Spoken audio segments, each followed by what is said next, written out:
Hello there everyone and welcome to Mr. V's Voyage Through Cuisine with your host George Vocinas. So what we're going to do with these series of episodes is we're going to start to learn about different cuisines from around the world and the history behind them, especially the diffusion, how ingredients got from one place, their origin, to the other, the host of this cuisine. So what we're going to do today is take a look at the Italian cuisine.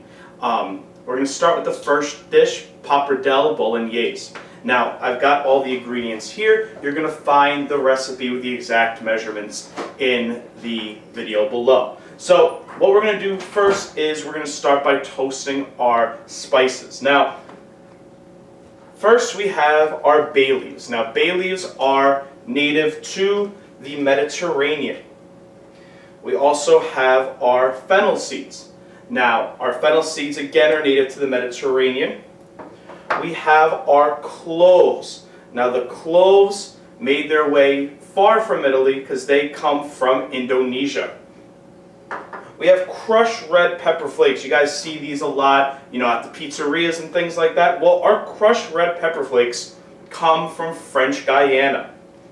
And we have whole black peppercorns, right? These are what get ground up when you are having pepper, and these peppercorns come from India. So let's fire up our skillet, get some medium heat going, and we are going to toast our spices. Now, the reason we're toasting our spices is to really release a lot of those oils that are in the spices. This will greatly enhance our flavor. Right, so we've got our Mediterranean bay leaves, our Mediterranean fennel, our Indonesian cloves, our crushed red pepper flakes from French Guiana, and our whole black peppercorns from India. Alright, so we're going to get them into a skillet, medium heat, and we're going to toss them around. Alright, we're only going to do this for about 2 minutes. Constantly moving them, we don't want to get stuck to the pan.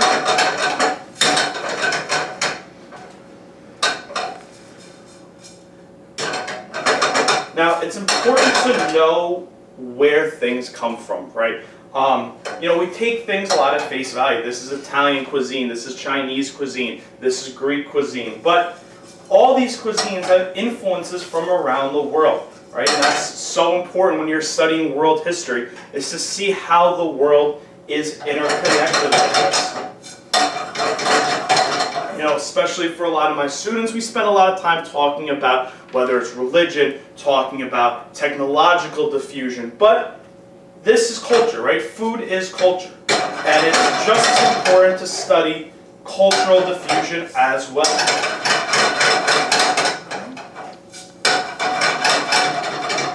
We're almost done toasting our spices.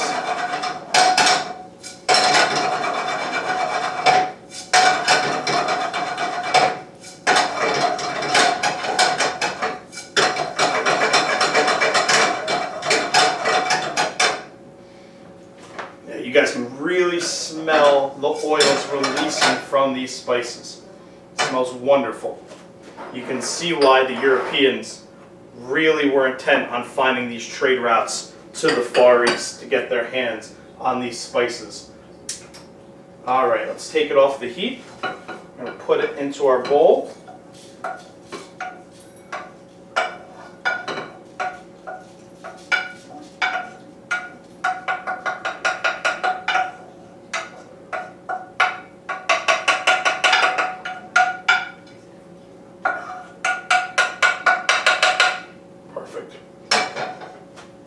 Now, normally you grind these up with a mortar and pestle. I unfortunately don't have one of those right now, and we're in the middle of our quarantine, so we got to make do with what we got.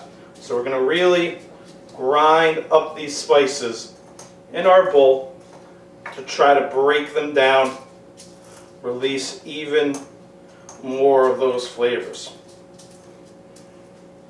Now, you could put this in a spice miller, you could put in something like a magic bullet to get this done faster, but we don't want to be doing that right now. We're trying to break it down by hand.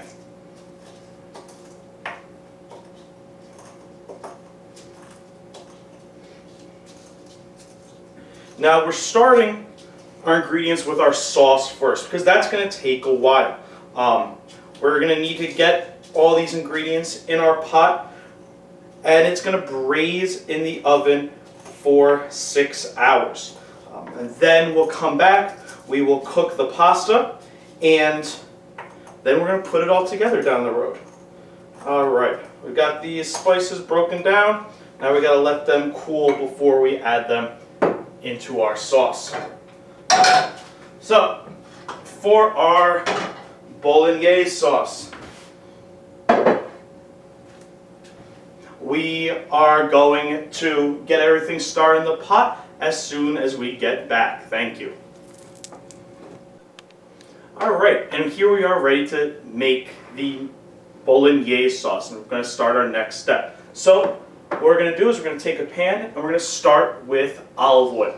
Now olive oil comes from the olive tree, obviously, in the Mediterranean. Now what we're going to be using here is Greek olive oil, actually from my family's olive trees in Greece. So we're going to let that heat up a little bit, really coat the pot. What we're going to add to the pot at first are our onions. Now, onions are native to Central Asia, around Iran. Get them in that pot, really hear that nice crisp singing to you.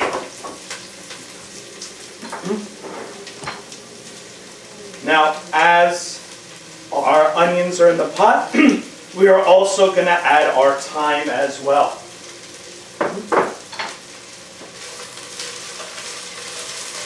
Really mix everything around.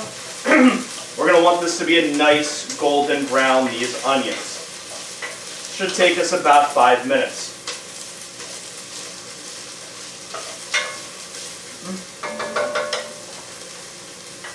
We're also going to add our Peppadew peppers. Now, these peppers come all the way to us from South Africa. They're exclusively in South Africa, and they're found a lot in different tomato sauces. Get our Peppadew peppers in there.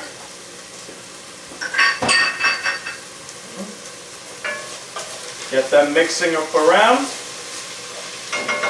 And we'll get a little fresh ground pepper and fresh ground salt as well.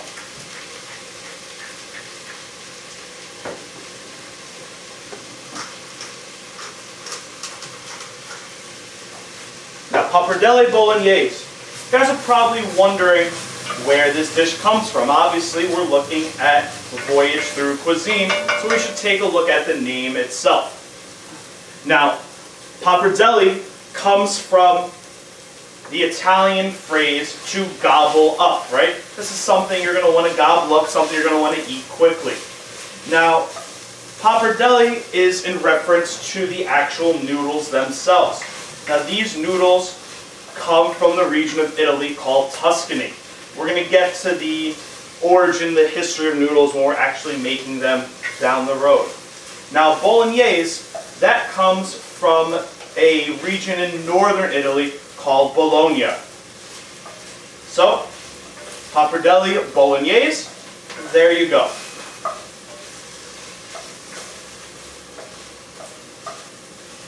Now we've got all this combining right here. It smells wonderful, guys. Let that set for a little bit. We can pick up our spice mixture again. Really work on breaking them down even more. Right? Working with a mortar and pestle is hard work, especially when you don't have the right tools.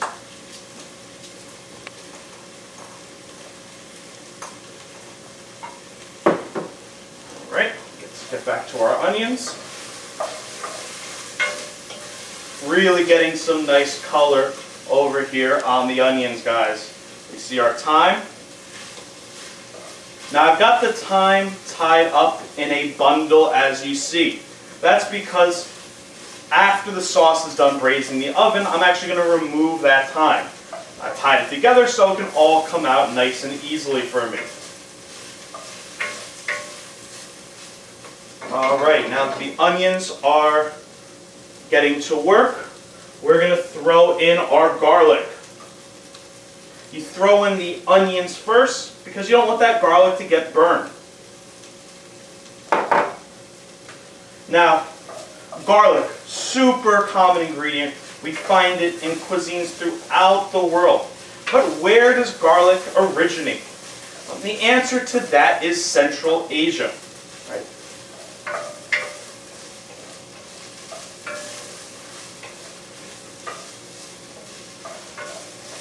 All right, things are starting to come together very nicely. We're close to adding our spice mix back into our sauce.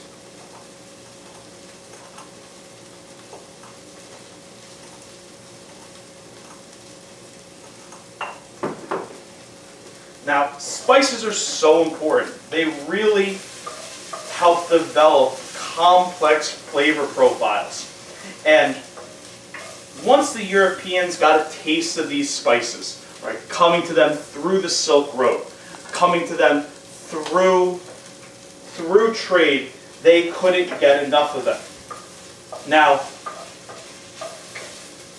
when the Silk Roads started to fall under conquest of different empires, especially empires like the Ottoman Empire, the Europeans wanted to find new ways to get to the Far East. They were sick and tired of paying so much money in taxes. So they started to look for new trade routes. We had explorers sailing around the Horn of Africa, getting into Asia through the Indian Ocean basin. And then we also had one particular explorer, Christopher Columbus, try to sail west to get to the Far East. However, as we all know, Christopher Columbus does not make it to China or India. In fact, he stumbles upon the Americas. So we're really setting up a lot of our connections during this time period. All right, now that we've got some nice color on our garlic and on our onions, we're going to throw in our spice mixture, and we're also going to add some salt. Now, salt's one of these ingredients that we see all over the world, right? It depends where we had these salt deposits from our prehistoric times. Some areas, like Northern Africa, the Mediterranean, are blessed with large abundance of salt deposits, where other areas, like West Africa, did not have as much salt. This leads to even a demand in salt trade, where we see in West Africa, kingdoms were trading gold for salt. All right, spices are really getting going here. Now we're going to add our whole tomatoes. And these have been peeled in our can. Now, tomatoes, staple of Italian cuisine, right? Well, before the start of the 1500s, there were no tomatoes in Italy. That's because tomatoes are native to South and Central America. So tomatoes don't come over to Italy until the Columbian Exchange. So what we think of as Italian cuisine, bolognese, pizza, lasagna, right? Up until 500 years ago, none of these tomatoes were in Italy. All right. Now we're coating everything with these nice tomatoes. Getting some beautiful color over here. Now we're going to add some red wine. This is Cabernet Sauvignon. Now, wine is the fermentation of grapes, right? Now, we see the origins of wine coming to us probably from around Iran, Georgia, somewhere in that region of the world. And it's been a big staple in world history since then. A lot of different cultures drink wine, and as I'm sure most of you know, wine is still drank plenty today. All right, once we added the wine, we now have a nice simmer going on our pot over here. Now, the meats, right? Bring on the meat. We've got two different meats that are going to be going into our bolognese sauce. We have ground beef and we have ground pork. Now, normally the recipe is calling for the pork shoulder to be freshly ground. However, we're in the middle of a pandemic right now, so meat supplies are the greatest. So I had to settle for ground Italian sausage, which similar flavor profile as the sauce we're making, so it's not the end of the world. All right, now we're going to add our ground beef to our pot, and we're going to add our ground pork.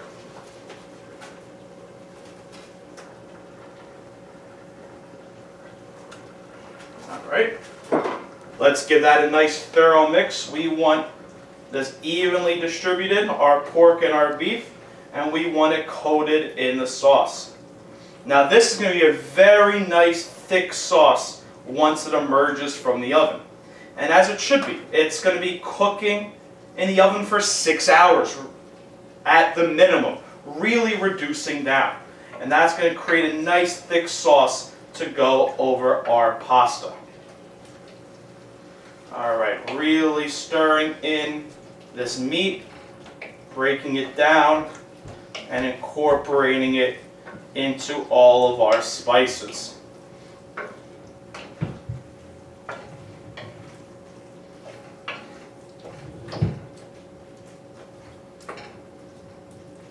Now, some of you may be wondering, 6 hours, wow, that's a long time to cook something. Well, that's because of the low temperature we're going to be cooking it at. I only have the oven set right now to 250 degrees, which is not really that hot. A lot of cooking in the oven gets done upwards of 400 degrees, right? When you're grilling on the grill, you're cooking at over 500 degrees. So here, with our oven, 250 is pretty low. All right, almost have all the meat mixed thoroughly through. Trying to get all these nice little brown bits of garlic and onion off the bottom of the pot and mixed in to our meat mixture. Wonderful. All right, and our final step before we go in the oven is we're going to take some milk. And now, milk, our ground beef, our ground pork, right? These come from our domesticated animals. Now, domesticated animals, while they're commonplace today, were not found in all parts of the world, right?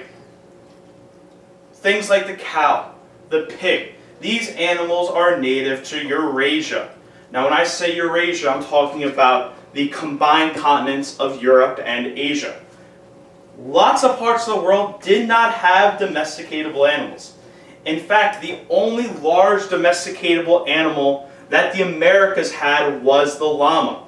And this really puts different parts of the world at an advantage and some at a disadvantage, right? By having domesticatable animals, you had access to meat, you had access to hides. Most importantly, though, you had access to labor power, right? You could hook a plow onto an animal and really increase your agricultural productivity. And the Americas, they really didn't have this, because even though they had a llama, llamas weren't ridden and they weren't hooked up to plows. And this is going to give, especially the Europeans, a distinct advantage down the road. If you want some more info on that, I would suggest checking out Jared Diamond's Guns, Germs, and Steel. Phenomenal book. It's also a series on YouTube done by National Geographic. All right, now we have everything fully incorporated. It's looking lovely. It's got some nice color. And now we are going to pop this bad boy into the oven.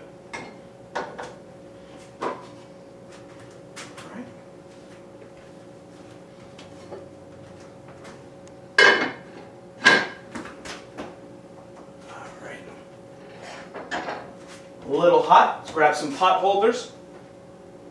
Last thing we want to do is drop our beautiful bolognese sauce that we've been making.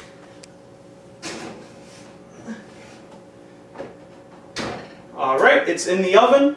We have to set the timer for 6 hours. We'll check it at then. And I'll see you guys when we're done. Alright, it is time for us to make our pappardelle pasta. Now, a little bit about the pappardelle pasta. We talked about earlier how really this pasta even gets its name from its joy to eat it, right? You want to gobble it up, that's the word in Italian. So this pasta is meant to be eaten almost to have fun while you're eating it. Now this pasta is an egg noodle.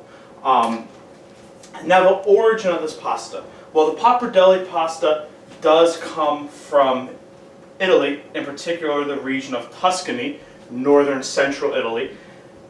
The origin of pasta itself is up for debate.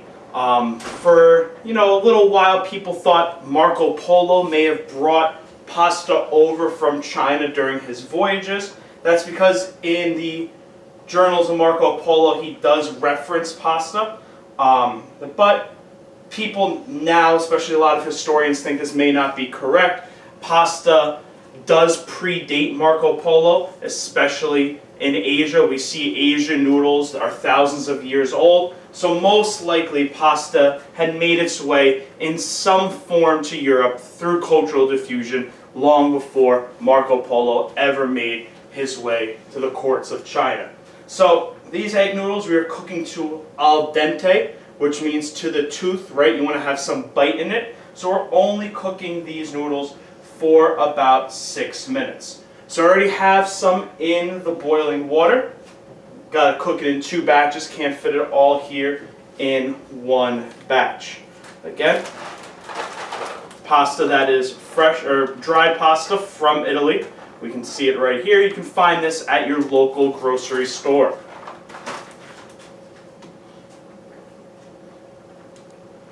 Alright, the pasta's getting there. Now we don't want to cook it all the way through because once our sauce is done, we are going to combine the pasta with the sauce in a skillet to finish cooking it the rest of the way. Alright, so let's take a taste. Almost there. Definitely has some bite and chew to it, but it needs to cook a little bit more.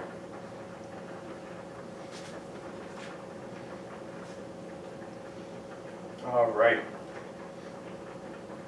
Now pasta, even though it does have its origins probably somewhere in China, today most people do associate it with Italian cuisine. Whether it be something like we're making here, pappardelle, it could be lasagna, spaghetti, cavatelli, so many different varieties of pasta that we know today that are readily available for us to use.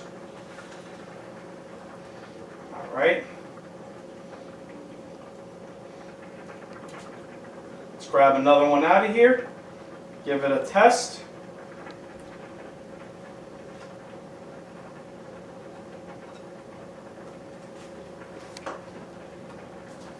Alright, and these look done. I'm going to strain these pappardelle out of the water, get the rest of them going in here, and then we'll combine everything together in our sauce when that's done. Alright guys, so our bolognese sauce is now out of the oven. It's been in there for 6 hours at 250 degrees. So let's take a look. Alright, so we see a lot of that moisture is cooked out. Let's combine some of the oils of the meat back into it. Alright. Now we need 2 tablespoons of red wine vinegar. That's going to bring some acidity to our dish. Now, red wine vinegar is used in a lot of cultures. Vinegar's been around for thousands of years.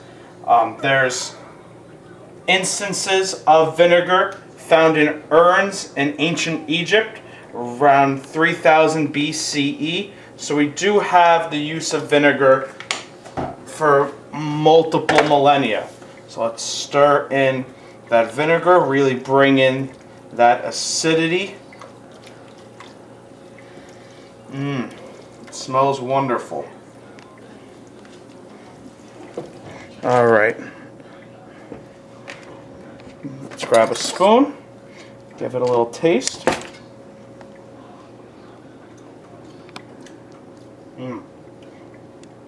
Some great flavor there. Now, for yourselves, you can add a little bit of salt and pepper just to your taste and personal liking. Give it a little bit more salt. A few more grinds of pepper. Mix this all together.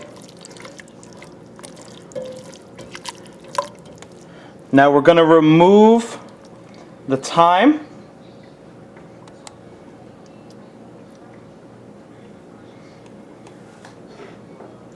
And we're going to remove the bay leaves.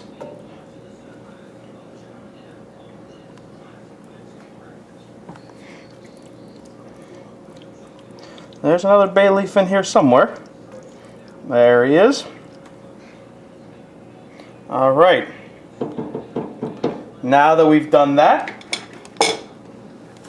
we are going to try to puree this sauce to be a little more smooth. So we're going to whip out this fancy tool over here called an immersion blender. All right.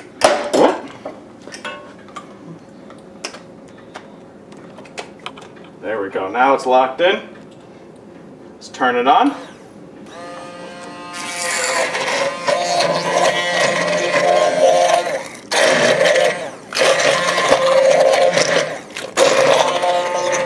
I'm getting a nice blend in to try to smooth this sauce out.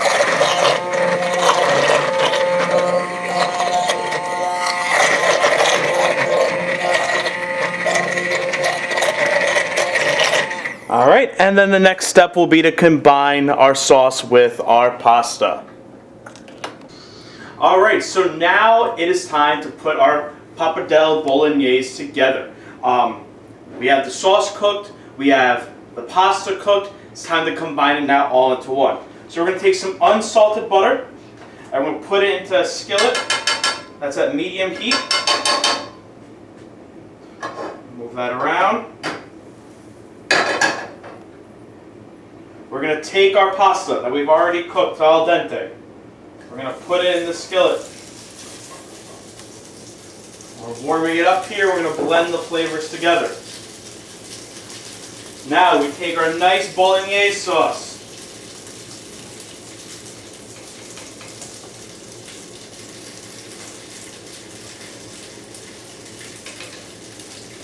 Put it with our pasta. And now we are going to toss our pasta in the sauce.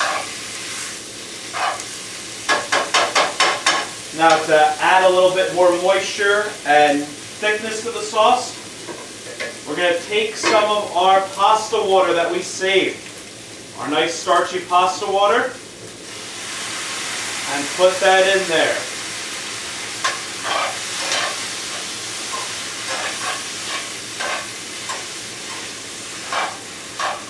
One more dab of the water.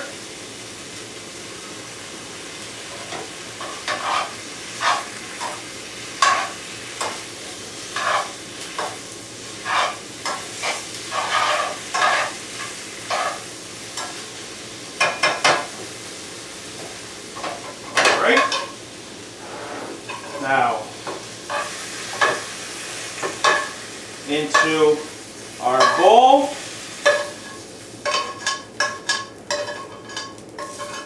Now we're almost done. We take some Pecorino Romano, nice Italian hard cheese, freshly grated.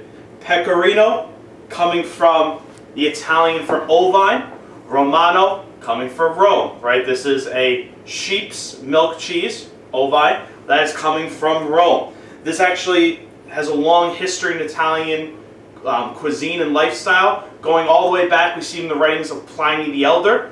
In fact, it was used as a ration for the Roman legionaries because of its staying power. And then we take some fresh cut basil, basil originating in Central Africa and tropical Southeast Asia. And there we go. We have pappardelle bolognese. Thank you guys for participating in this with me. We will see each other next time on our next episode of Mr. V's Voyage through Cuisine.